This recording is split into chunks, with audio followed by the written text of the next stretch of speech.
السلام علیکم ویورز، ہمارے چینل پر خوش آمدید۔ انسان تب تک کسی دوسرے کے حالات کو نہیں سمجھ سکتا جب تک وہ اس کے اوپر گزرتے نہیں ہیں۔ ہم ہمیشہ سے دوسروں کے ساتھ کسی نہ کسی معاملے میں زیادتی کر دیتے ہیں، اور اپنے ساتھ ذرا بھی کچھ برا ہو تو ہمیں اپنا آپ مظلوم لگنے لگتا ہے۔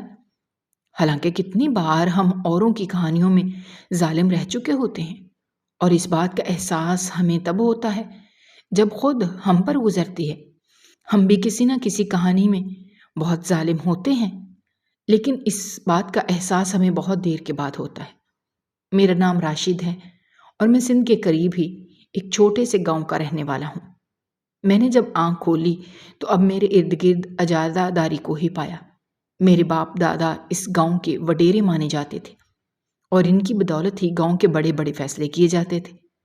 وہ جو بات کہہ دیتے تھے وہی ہوتی تھی، اور کسی کی ہمت نہیں ہوتی تھی کہ ان کی کسی بھی بات سے اختلاف کر سکے۔ میں جو بڑا ہو رہا تھا تو مجھے اس چیز کا احساس خود ہو رہا تھا کہ میرے دادا کی گاؤں میں بہت عزت تھی، سب ان سے بہت محبت کرتے تھے اور ان کے فیصلوں کا احترام بھی کرتے تھے۔ ان کی وجہ سے گاؤں میں ہمیشہ امن و سکون کا بول بالا رہا کرتا تھا۔ میں خاندان میں سب کا بہت لاڈلا تھا، کیونکہ میرے ابا لوگ 4 بھائی تھے، مگر باقی سب کی بیٹیاں ہی بیٹیاں تھیں، اور میں اپنے خاندان کا فقط اکلوتا بیٹا تھا، اور اس وجہ سے مجھے بہت زیادہ اہمیت دی جاتی تھی، اور سب مجھ سے بہت زیادہ محبت کرتے تھے۔ میں بہت زیادہ منتوں اور مرادوں کے بعد پیدا ہونے والا بچہ تھا۔ اس وجہ سے میرے خاندان میں سب سے زیادہ میری ہی اہمیت تھی، اور سب سے زیادہ محبت بھی مجھ سے ہی کی جاتی تھی۔ ہوا کچھ یوں تھا کہ میرے ابا نے 2 شادیاں کی ہوئی تھی۔ ان کی پہلی شادی ان کی مرضی سے ہوئی تھی، اور میرے دادا چونکہ بہت ہی نیک اور نرم دل انسان تھے۔ تو جب ابا نے ان سے یہ خواہش ظاہر کی کہ میں اپنی مرضی سے شادی کرنا چاہتا ہوں، تو انہوں نے درمیان میں روڑے اٹکانے کی کوشش نہیں کی تھی۔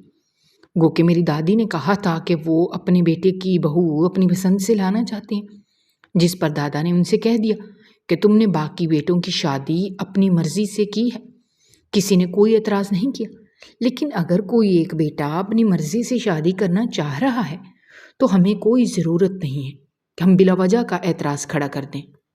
پھر وہ مان گئی، اور دادی نے ابا سے کہا کہ ہم تمہاری بات مان کر وہاں پر جا رہے ہیں، لیکن اگر وہ لڑکی ہمیں پسند نہ آئی تو تم ضد نہیں کرو گے۔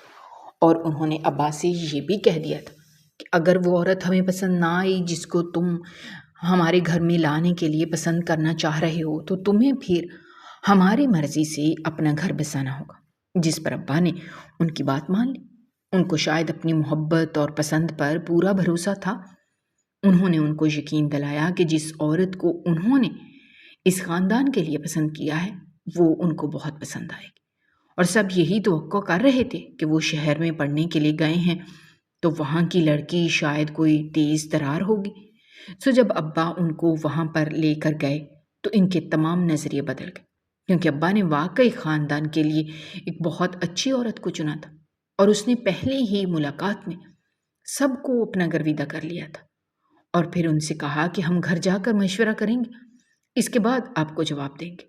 پھر جب وہ لوگ گھر واپس آ گئے اور سب بہت بےتاب تھے جاننے کے لیے، تو سب کو بتایا گیا کہ وہ لڑکی دیکھنے میں کافی خاندانی لگ رہی ہے، اور تیز ترار نہیں مگر سمجھدار اور شعور والی ہے۔ ایسی ہی لڑکی کی حویلی میں ضرورت ہے، جلدی سے اس کو بیاہ کر حویلی میں لایا جائے۔ لیکن میری دادی پھر بھی پریشان تھی۔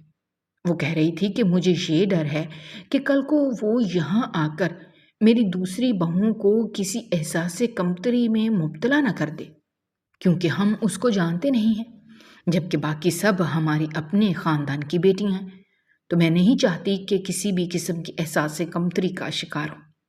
جس پر میرے دادا ابو نے ان کو یقین دلایا اور کہا کہ میں نے آج تک اپنے گاؤں اور ارد گرد والے گاؤں میں جتنے بھی فیصلے کیے ہیں وہ سب درست ثابت ہوئے ہیں۔ میں کسی کو دیکھ کر یہ اندازہ لگا سکتا ہوں کہ اس کا اصل کیا ہے، تو تم اس چیز کی فکر مت کرو، اور یقین کرو کہ وہ اس خاندان کے لیے واقعی میں بہت اچھی ثابت ہوگی۔ تو دادی اماں نے کہا کہ مجھے آپ کی صلاحیتوں پر پورا یقین ہے، مجھے یقین ہے کہ آپ جو کہہ رہے ہیں وہ بالکل ٹھیک ہے، مگر میں یہ کہہ رہی ہوں کہ اس نے ساری زندگی شہر میں گزاری ہے، اس کے اور ہمارے رہن سہن میں بہت فرق ہے۔ مجھے یہ ڈر ہے کہ کہیں وہ کل کو یہاں ہمارے ماحول کے مطابق گزارا نہ کر پائی تو کیا ہوگا، وہ یہاں گھل مل نہ پائی تو کیا ہوگا، اور اس نے خدا نخواستہ یہاں نہ رہنے کا فیصلہ کر لیا تو ہمارے لیے بہت مشکلات ہو جائیں گی۔ ان کے خدشات بھی اپنی جگہ بالکل درست ہیں۔ تو پھر یہ بات انہوں نے ابا کے ساتھ کی تو ابا نے ان کو یقین دلایا کہ میں اس کو حویلی کے ماحول اور ہمارے گھر کے بارے میں سب کچھ بتا چکا ہوں، اس کے باوجود اس کو کوئی اعتراض نہیں ہے۔ پھر اس کے بعد ان کی منگنی کر دی گئی اور چند مہینوں بعد ہی شادی کی تاریخ رکھ دی گئی۔ اب سب کو جلدی تھی کہ جلد از جلد شادی کر دی جائے، کیونکہ اب وہاں خاندان کے چھوٹے بیٹے تھے اور ویسے بھی سب کی آنکھوں کا تارا تھے۔ سب کے پسندیدہ ہونے کی وجہ سے سب کو ہی اس لڑکی کا حویلی میں آ جانے کا انتظار تھا کہ آخر وہ کون سی لڑکی ہے جو ابا کی من پسند ہے، کیونکہ آنے سے پہلے ہی ان کی کافی دھوم مچ چکی تھی۔ یوں وہ وقت جو گزرنے کا نام ہی نہیں لے رہا تھا وہ جلد گزر گیا اور ابا کی شادی کا دن آ گیا۔ دھوم دھام کے ساتھ ان کی بارات لے گئے، پھر واپسی پر بھی بہت ہنگامہ کیا گیا، لیکن قسمت کچھ اور ہی طے کر کے بیٹھی ہوئی تھی، اور قسمت کے کھیل بڑے عجیب ہوا کرتے ہیں، بڑے انوکھے ہوا کرتے ہیں، اور ہمیشہ وہ ہوتا ہے جو کہ تصور سے باہر ہوتا ہے۔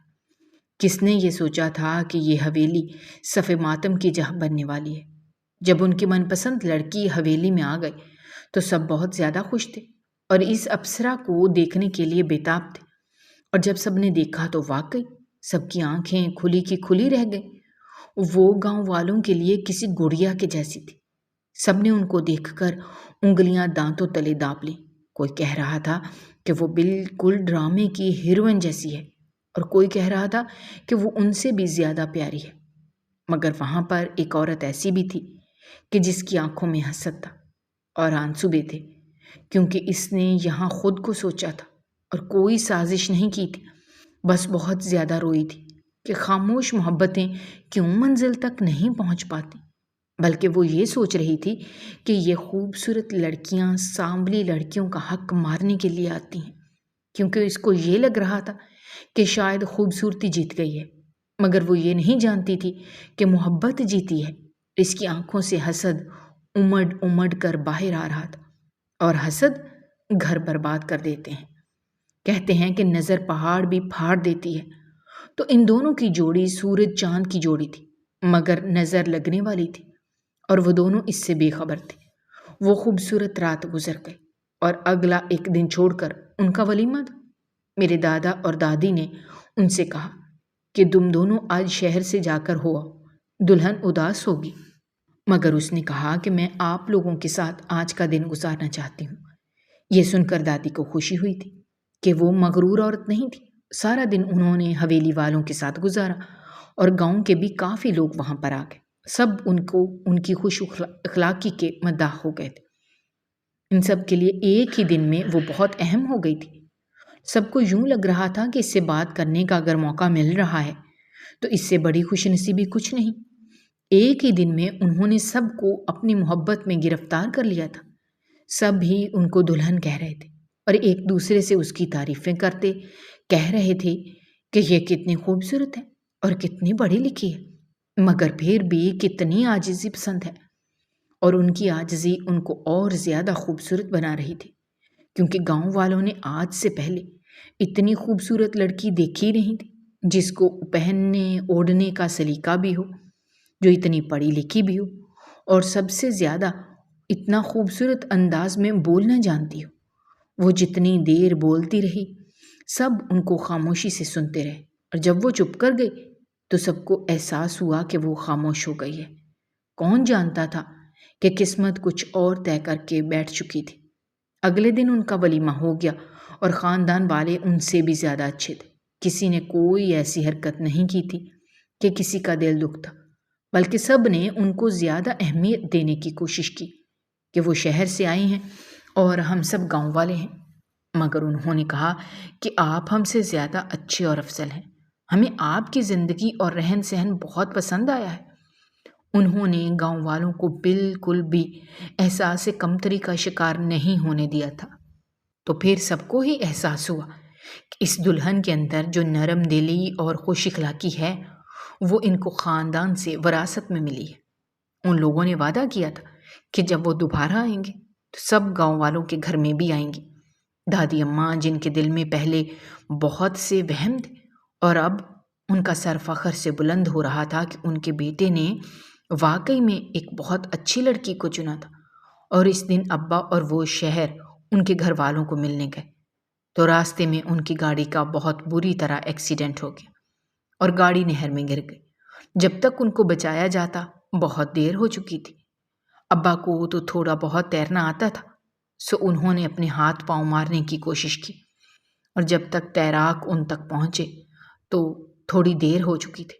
ان کو اسپتال پہنچایا گیا اور پھر سب کو اطلاع دی۔ حویلی والے بھی، ان کے گھر والے بھی وہاں پر پہنچے اور ابا کی من پسند بیوی کا تو انتقال ہو چکا تھا۔ سب پر جیسے آسمان ٹوٹ گیا تھا۔ کسی نے تو یہ سوچا تک نہیں تھا کہ ایسا بھی ہو جائے گا۔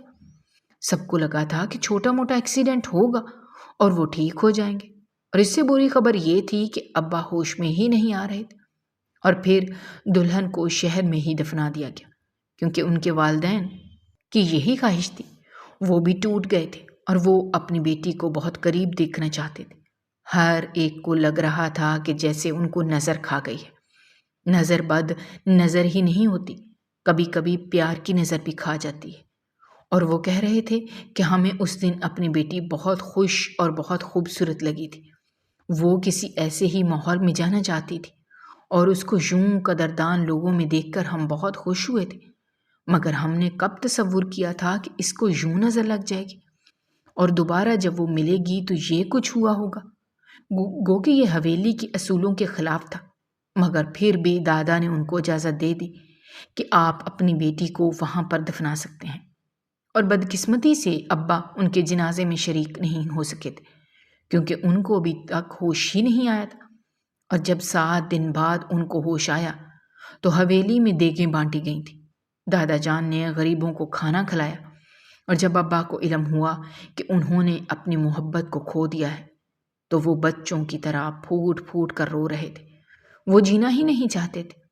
ان کا درد واقعی میں بہت بڑا تھا، کیونکہ محبت کھو دینا آسان نہیں ہوتا، اور وہ بھی تب جب شادی میں کوئی رکاوٹ نہیں آئی تھی، اور کھو بھی کتنی آسانی سے دیا۔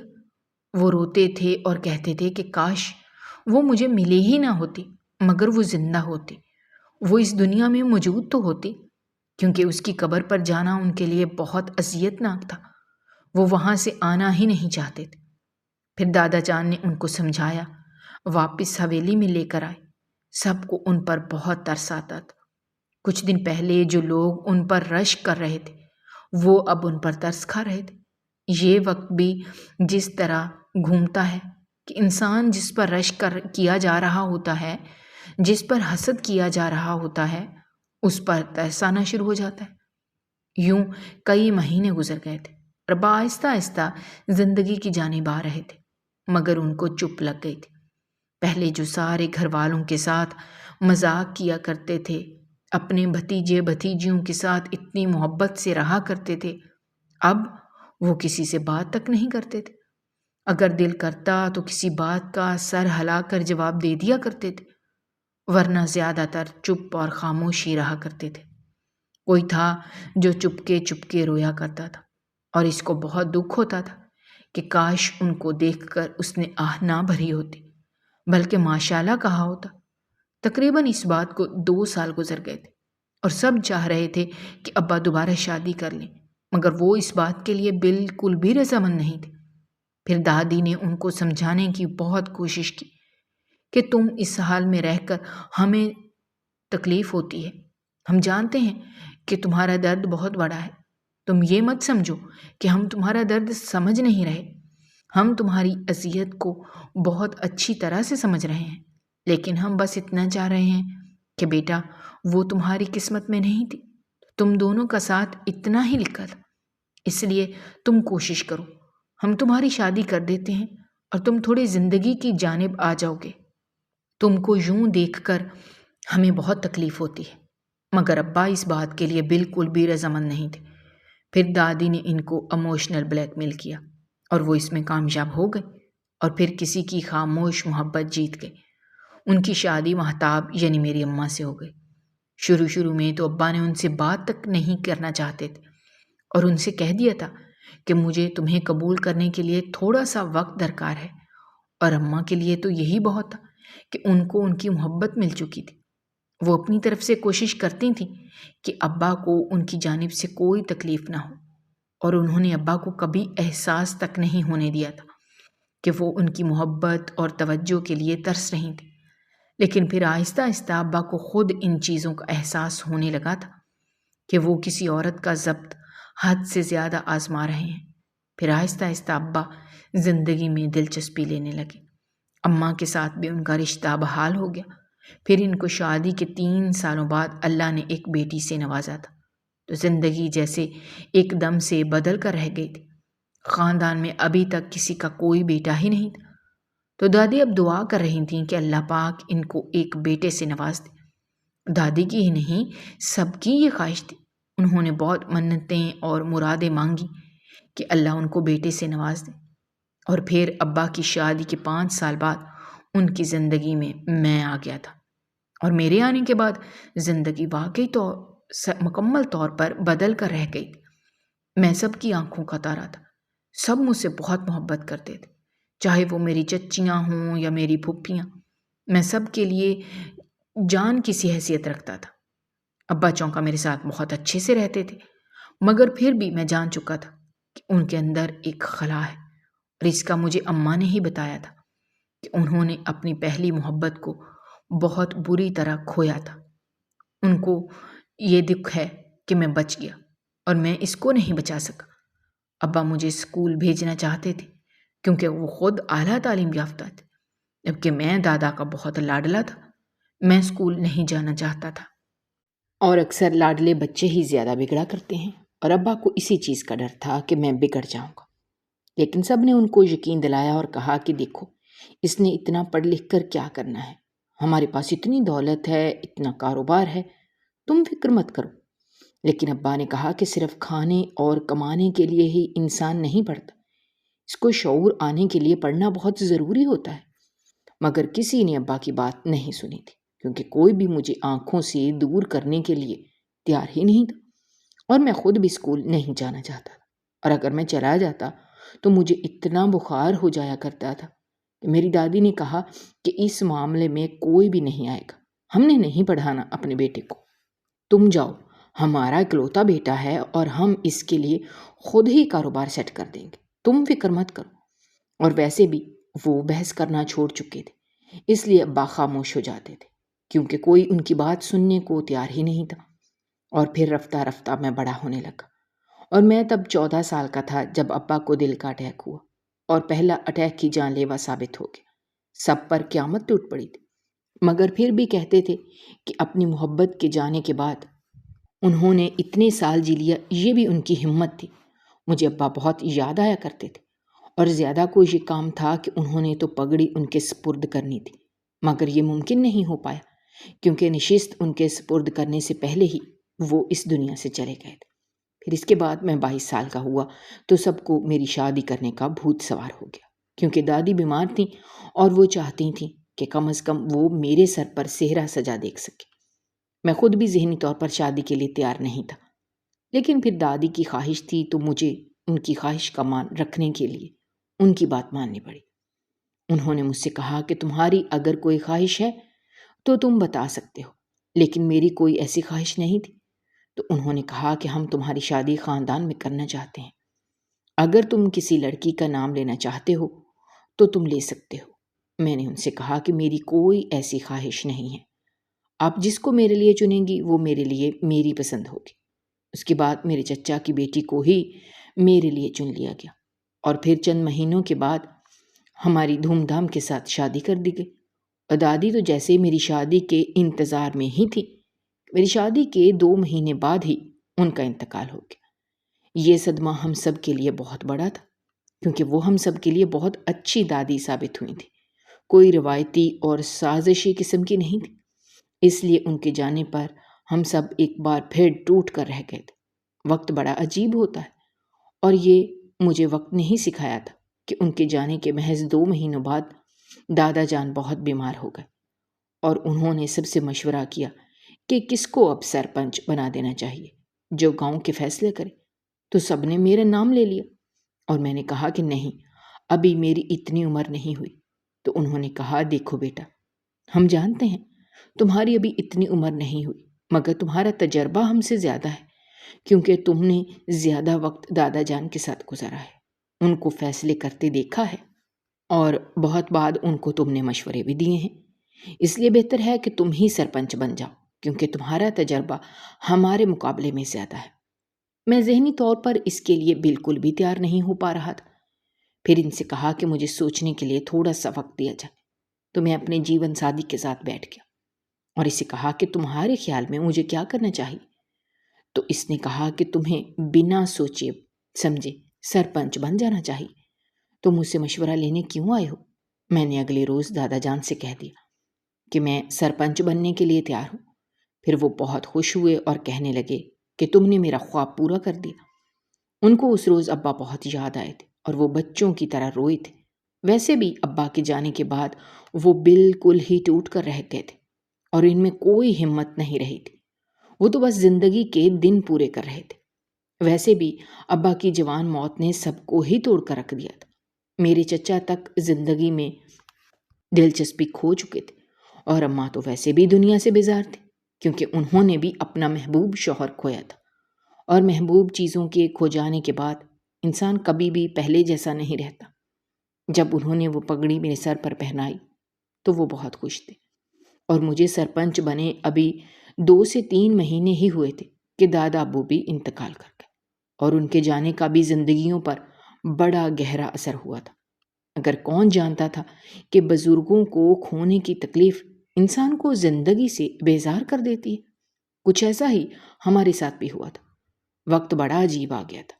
پھر اگلے 3 سے 4 سالوں میں میرے باقی حویلی کے کزنوں کی شادیاں بھی ہو گئیں، اور ہماری حویلی میں ہم دونوں میاں بیوی ہی بچوں کے طور پر رہ گئے تھے۔ اس لیے سب کی آنکھوں کا تارا دوبارہ سے ہم دونوں بن گئے۔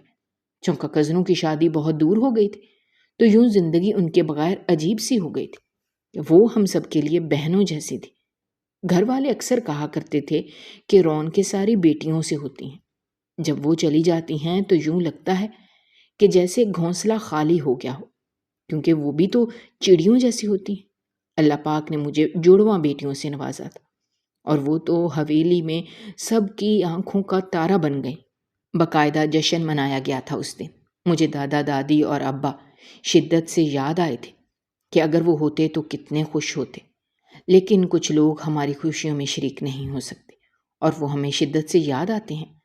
ہم لوگ ایک بار کسی شادی سے آ رہے تھے کہ پچھلی گاڑی میں میرے چچا اور چچیاں بیٹھی ہوئی تھیں، اور اماں میری بھی ان کے ساتھ ہی تھیں، اور ان کی گاڑی کا ایکسیڈنٹ ہو گیا، اور موقع پر ہی سب انتقال کر گئے۔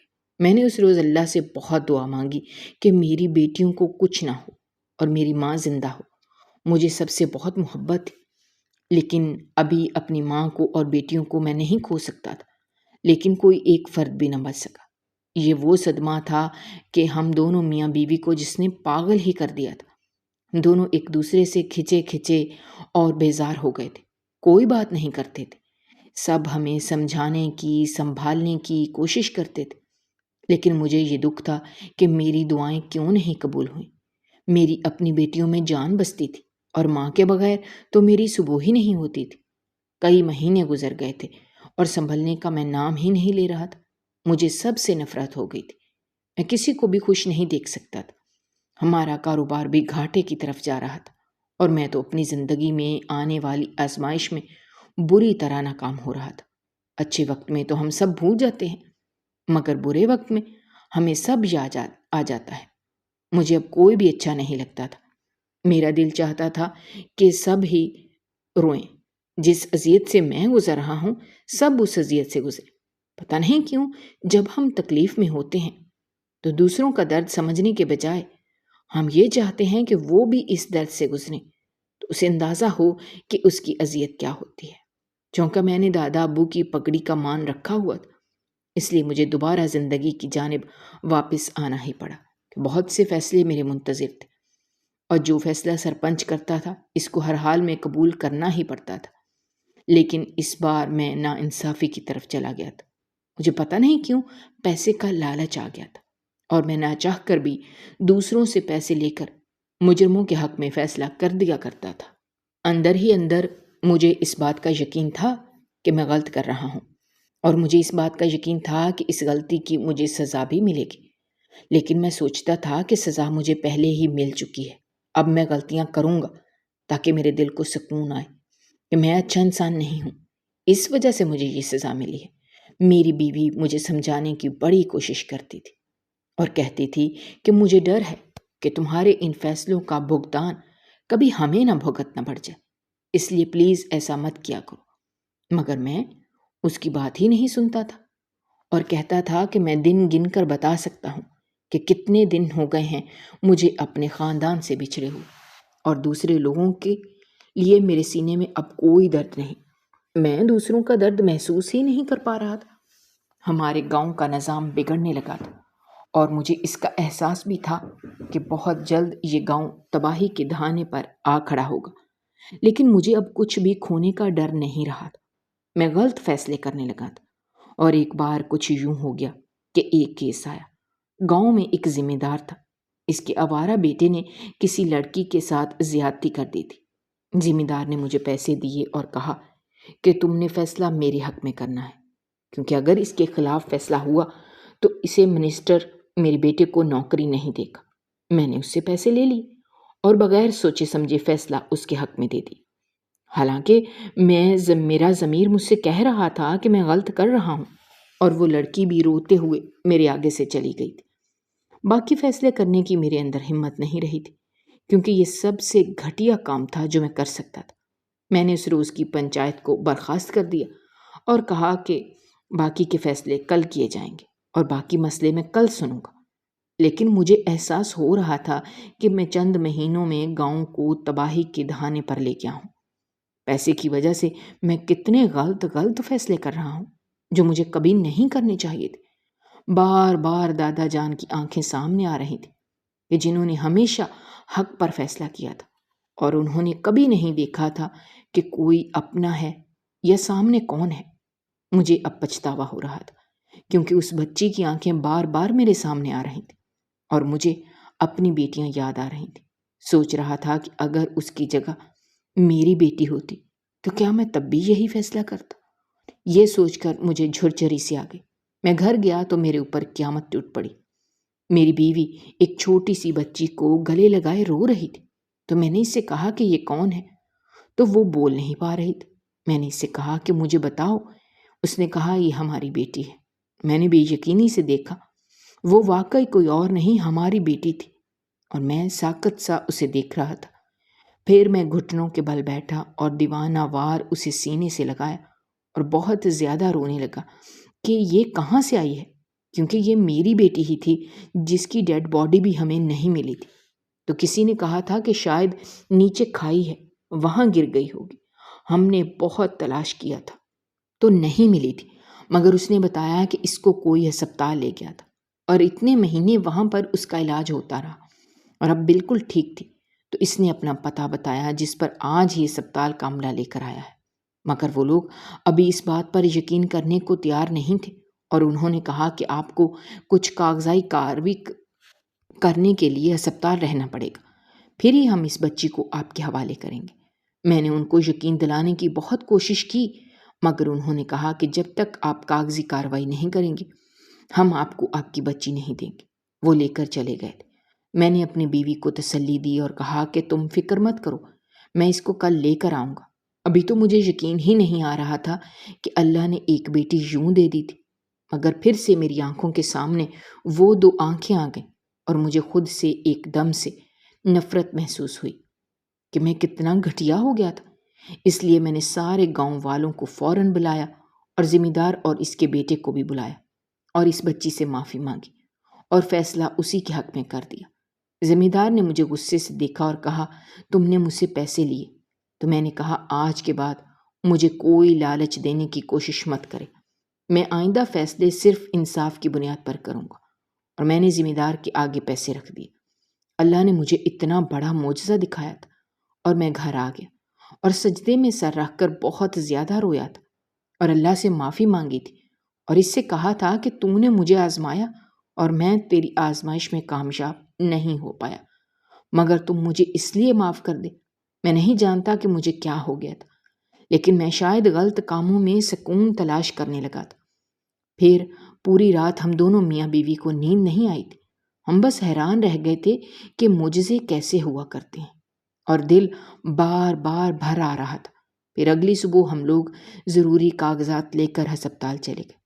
پھر تھوڑی کاروائی کرنے کے بعد انہوں نے جب ہماری بیٹی دی تو ہم دونوں ہی پھوٹ پھوٹ کر رو پڑے تھے، کیونکہ ابھی تک یہ یقین ہی نہیں آ رہا تھا کہ ہمیں ہماری بیٹی مل گئی ہے۔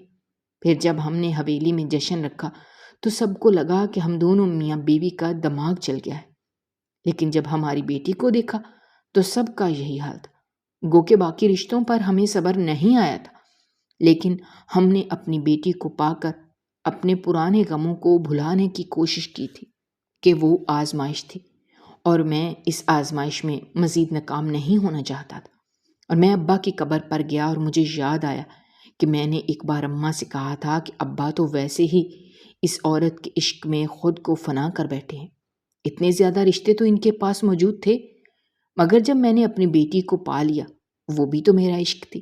تو جب مجھے مل گئی تو مجھے احساس ہوا کہ کسی اپنے کا چھن جانا آپ کو برباد کر سکتا ہے اور مل جانا آپ کو آباد کر سکتا ہے۔ کیا آپ نے کبھی کسی رشتے کو کھونے کے بعد اپنا سب کچھ کھویا ہوا محسوس کیا ہے؟ اور کیا آپ آزمائش پر کامیاب ہوتے ہیں یا میری طرح ناکام ہو جاتے ہیں؟ اور یہ ضرور بتائیے گا کہ میری زندگی کی کہانی آپ کو کیسی لگی۔ اگر آپ کو ہماری کہانیاں پسند آ رہی ہیں تو ہمارے چینل کو سبسکرائب کیجیے، ویڈیوز پر کمنٹ کیجیے اور شیئر کیجیے۔ شکریہ۔